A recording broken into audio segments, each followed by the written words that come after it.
श्रीराम समर्थ.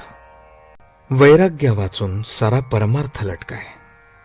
पक्ष्यांची पिले त्यांच्या पंखाखाली वाढतात, त्याप्रमाणे घरातल्या माणसांना आपण प्रेमाच्या आश्रयात ठेवावे.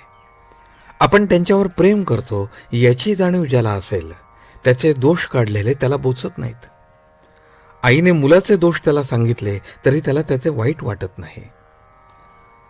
रोग्याच्या अंगातला ताप निघाला की त्याला शक्तीचे औषध लागू पडते, कारण शक्ती येणे हे स्वाभाविक आहे. त्याचप्रमाणे अंतःकरण शुद्ध झाले की परमार्थ सोपा बनतो. परमार्थात मनाचे कष्ट आहेत, कारण आपल्याला मनाच्या आजपर्यंतच्या सवयीच्या उलट जायचे आहे, आणि म्हणूनच परमार्थाला अगदी स्वतःपासून सुरुवात करायची असते.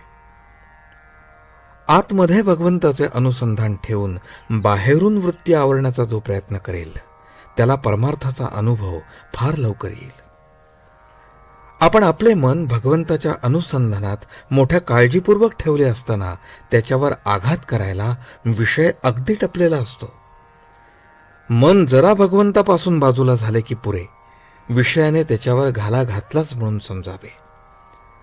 साधकाने रात्रंदिवस अगदी डोळ्यात तेल घालून जपले पाहिजे. म्हणून परमार्थ म्हणजे अखंड सावधानता होय. प्रपंच आणि परमार्थ वेगळा नाही.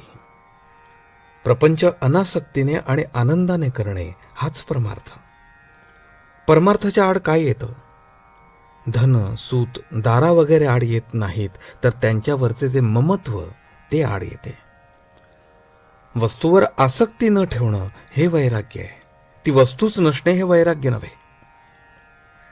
एखाद्याला बायको नसली म्हणजे तो विरक्त, आणि असली तर आसक्त असे म्हणता येणार नाही. बायको असून लंपट नसेल तो विरक्त आहे. ते परमात्म्यानेच दिले आहे आणि ते त्याचे आहे असे मानून आनंदाने राहणे हे वैराग्य होय.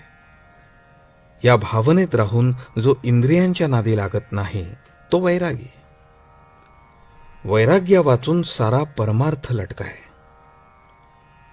कोणतीही गोष्ट अभ्यासाने साध्य होत असते. आज खरी भक्ती नाही म्हणून भगवंताचे स्मरण नाही, आणि भगवंताचे स्मरण ठेवण्याचा अभ्यास केल्याशिवाय खरी भक्ती येत नाही. शहाण्या माणसाने उगीच विकल्प न लढवता भगवंताचे स्मरण ठेवायला आरंभ करावा. ज्या ठिकाणी आपल्या ओळखीचे कुणी नाही, आपले आप्त कुणी नाहीत, जिथे आपल्याला कुणी मान देत नाही, अशा ठिकाणी राहून अनुसंधानाचा अभ्यास करावा.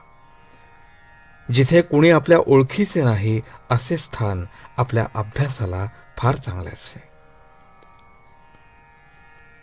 आजचे बोधवचन. बाह्यांगाने करावी प्रपंचाची संगती, चित्ती असावा एक रघुपती. जानकी जीवन स्मरण. जय जय राम.